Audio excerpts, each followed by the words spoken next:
Well, hey there, my brilliant Gospelology kids. It's your favourite faith-filled scientist, Dr. Faith Sparkles.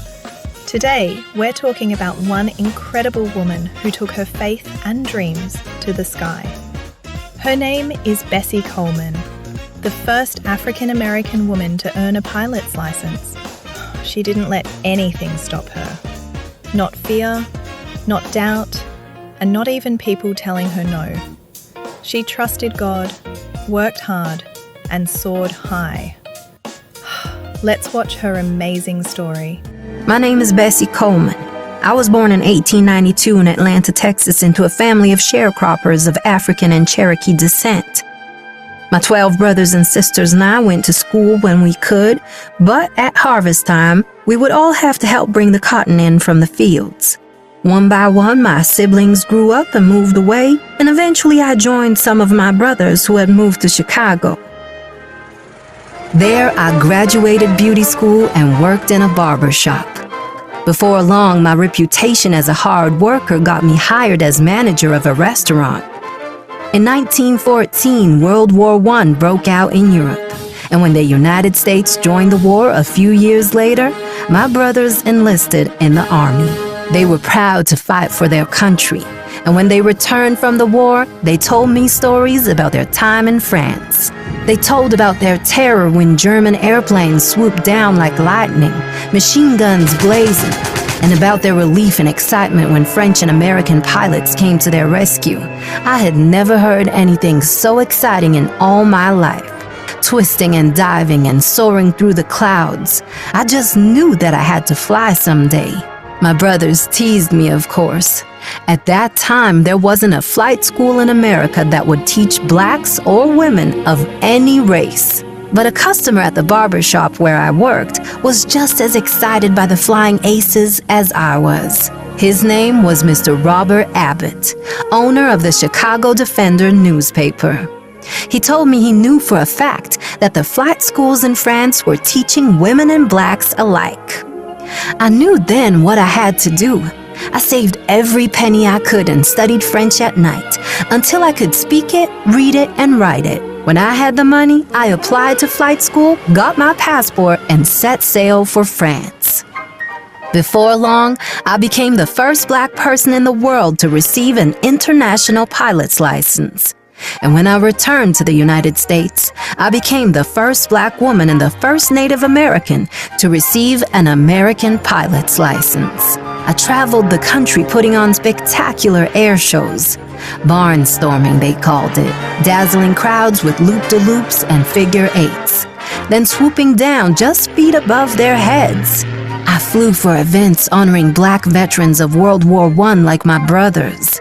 Everywhere I went, I did all I could to encourage other women and people of color to pursue flying. I earned enough money to buy my own JN-4 biplane, known to aviators as a Jenny.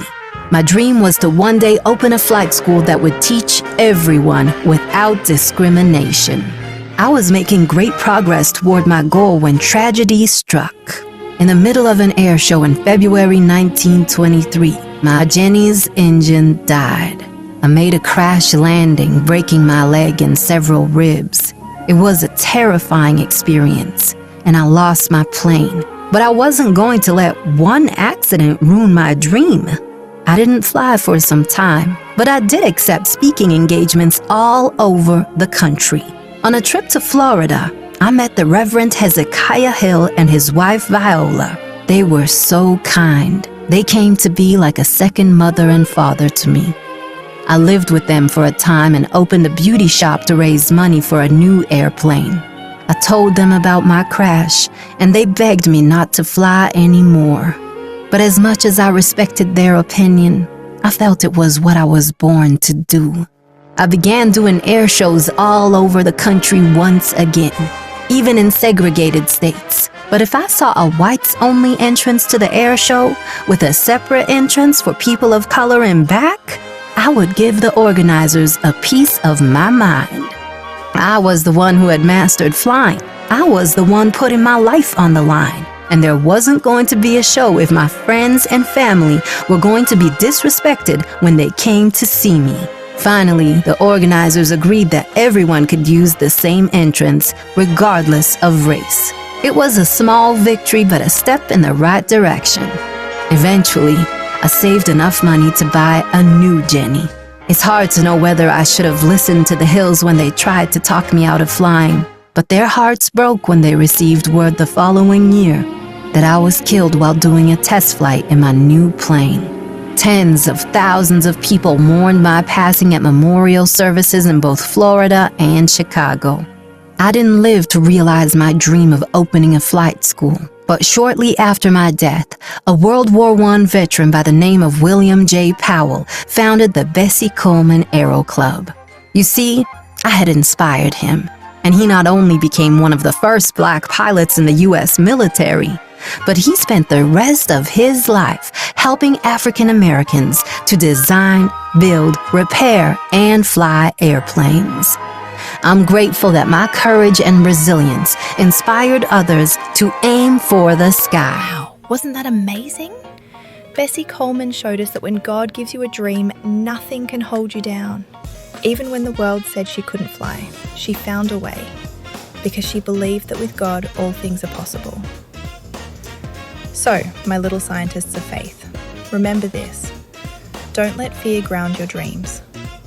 Whether you want to fly planes, build inventions, or change the world, keep your faith strong and your heart lifted high.